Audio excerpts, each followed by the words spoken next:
Have you ever felt like love is just not on your side?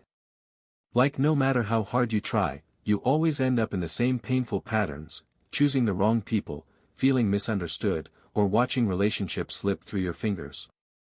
Maybe you've convinced yourself that you're just unlucky, cursed, or simply not meant to find the kind of love you long for. But what if I told you that luck has nothing to do with it? What if the real reason love isn't working for you is hidden deep within your unconscious mind, running your life without you even realizing it? Carl Jung, one of the greatest minds in psychology, revealed a truth so powerful that once you see it, you'll never look at love the same way again. Because the problem isn't that you're unlucky. The problem is that you don't see who is actually choosing your relationships, and it's not your conscious self. But before we uncover this hidden force shaping your love life, let me ask you this: have you ever been in a relationship where everything seemed perfect at first, only to watch it fall apart in the same painful way as before? Or do you ever feel like you attract the same kind of person, whether it's emotionally unavailable partners, people who take advantage of you, or relationships that start intensely and burn out just as fast? If so, you're not alone.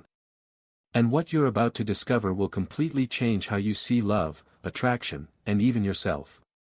The hidden force choosing your relationships.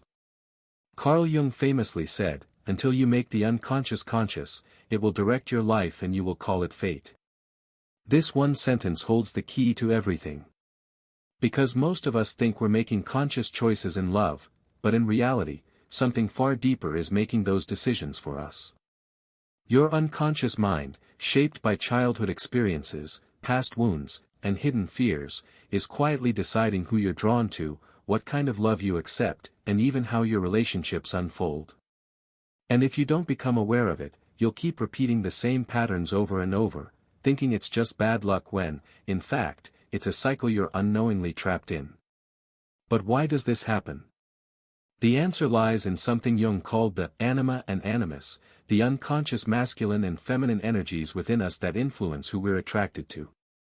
If you're a man, your unconscious image of a woman, your anima, has been shaped by your early experiences with female figures, especially your mother. If you're a woman, your animus, your unconscious image of a man, was shaped by the male figures in your life, particularly your father. These hidden archetypes drive your attraction, often in ways that have nothing to do with what's truly healthy or fulfilling for you. For example, if you had an emotionally distant or unavailable parent, your unconscious mind may seek out partners who recreate that dynamic, because deep down, you're trying to fix the past. You might think you're choosing someone new, but in reality, your anima or animus is pulling you toward a familiar pain, hoping for a different outcome. And this is why people say they keep dating the same person in a different body. It's not random, it's the unconscious mind repeating what it knows, even if it hurts. The projection trap, why you see what's not really there. Jung also warned about something called projection, the tendency to see qualities in our partners that actually belong to our own unconscious mind. This is why, at the beginning of a relationship, people seem perfect, like they were made for you, like they complete you. But in reality, you're not seeing them as they truly are. You're seeing a projection of your own unconscious desires, fears, and wounds. For instance, if you have an unmet need for deep emotional security, you might project that onto someone who is charming and confident, believing they will finally give you the safety you crave. But as the relationship unfolds, the illusion fades, and suddenly they don't feel so perfect anymore. You realize they have flaws, they can't read your mind, and they aren't magically healing your wounds. And when that projection shatters, relationships often fall apart, not because the person changed, but because you're finally seeing them clearly. This is why so many relationships start intensely, only to crash. You weren't in love with them, you were in love with the idea of them, an idea built by your unconscious mind. And when reality doesn't match the projection, disillusionment sets in. But here's the most important part: if you don't recognize this pattern, you'll keep doing it. You'll meet someone new, project onto them again, and repeat the cycle, thinking that maybe next time, it will be different. But it won't, unless you become aware of what's really happening. How to finally find real love, a Jungian approach. So how do we stop repeating painful patterns and finally find a relationship that is healthy, fulfilling, and real? While individuation is a deep and ongoing process, there are 3 crucial steps that can create immediate and powerful changes in your love life. Step 1. Recognize your patterns, the unconscious blueprint of love. The first step to finding real love is awareness.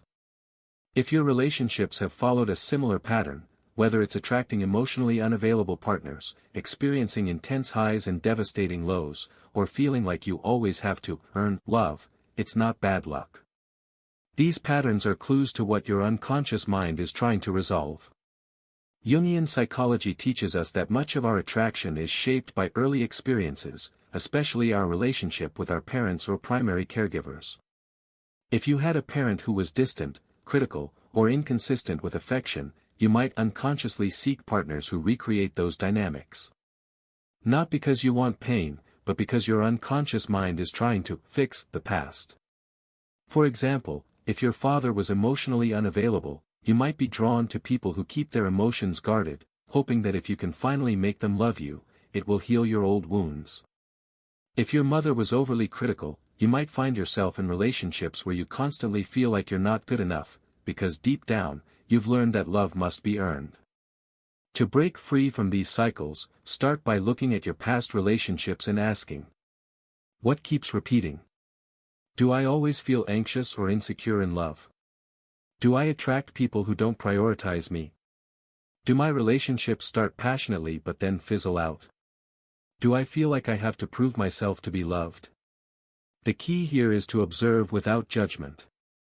These patterns aren't a reflection of your worth, they are simply unconscious programs running in the background. Once you recognize them, you regain control. Step 2. Identify your projections, seeing love clearly. The second step is learning to see who you're really falling for, and who you think you're falling for. Jung explained that we project our unconscious desires, fears, and wounds onto our partners. This is why, at the beginning of a relationship, we often feel like we've found the perfect person. But in reality, we're not seeing them as they truly are, we're seeing an idealized image created by our unconscious mind. Projection happens because our unconscious seeks completion.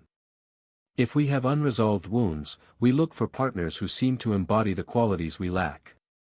If we feel emotionally insecure, we might be drawn to confident, charismatic people, not because they are the right match for us, but because they make us feel whole. This is why many relationships start with intense passion and then crumble. When the projection fades, we finally see the real person, and they may not match the perfect image we had in our mind. Suddenly, their flaws become obvious, and we feel disappointed, thinking they have changed, when in fact, we were never seeing them clearly to begin with. To stop this cycle, ask yourself, am I falling for this person, or for the idea of them? Do I expect them to complete me or fix something in my life? Am I ignoring red flags because I want to believe they are perfect? One of the most powerful exercises you can do is to write down the traits you are most attracted to in a partner. Then ask yourself, are these qualities I have fully developed in myself? If not, your attraction may be fueled by projection. The more you integrate these qualities within yourself, the less likely you are to seek them externally in an unhealthy way. Step 3. Do the inner work, becoming the love you seek. The final and most important step in finding real love is inner healing. Most people look for relationships to fill a void, to heal childhood wounds, to provide the love they never received, or to feel a sense of validation. But as long as we seek love to fix something in us, we will keep choosing partners who reinforce our wounds. Jung believed that true love is not about finding someone to complete us but about becoming whole within ourselves. When we heal, we no longer seek partners from a place of lack or need. We don't feel magnetized to toxic relationships, and we don't fall for people who mirror our unresolved wounds. Instead, we are drawn to partners who match our authentic self. So how do we do this inner work? 1. Heal your inner child. Many of our relationship patterns stem from childhood.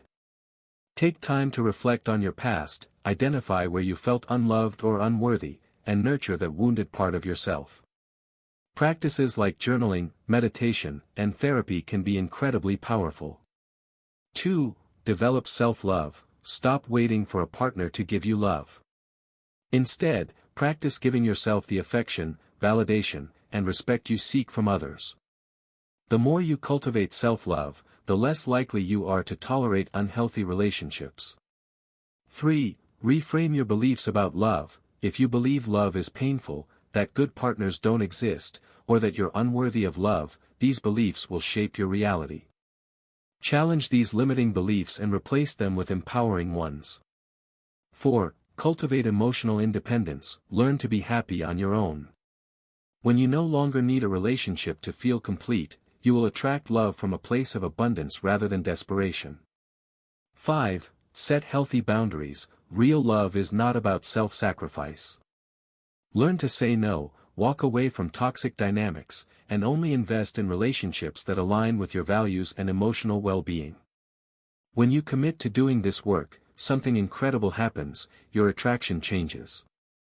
You stop feeling drawn to people who hurt you, and you start choosing partners who are truly good for you, not just familiar to your wounds. The key to real love: becoming conscious. Finding real love is not about finding the right person, it's about becoming conscious of your own patterns, projections, and wounds. It's about healing yourself so that you can love from a place of wholeness rather than lack. Carl Jung believed that the more we integrate our unconscious mind, the freer we become. And when we do this in our love life, we stop being victims of fate. We stop repeating painful cycles. We stop confusing intensity with love. And most importantly, we finally experience love that is real, conscious, and fulfilling.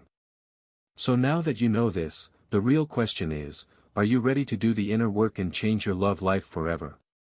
The truth that changes everything. You are not unlucky in love.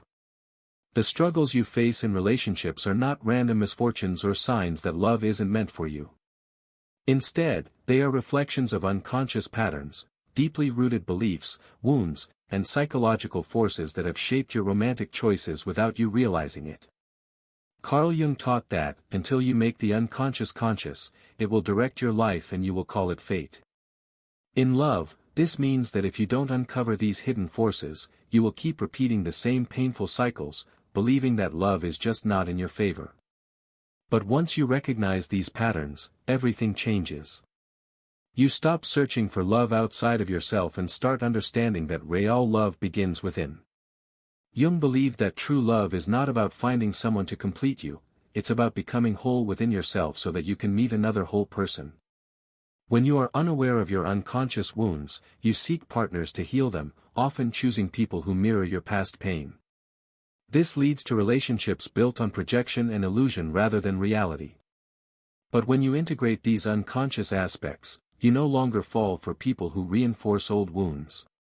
Instead, you choose partners based on truth, not familiarity. This is why love is not about luck, it's about awareness. It's about clarity, choice, and freedom.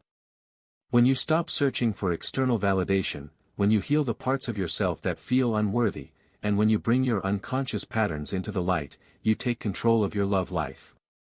You no longer wait for the right person to appear magically.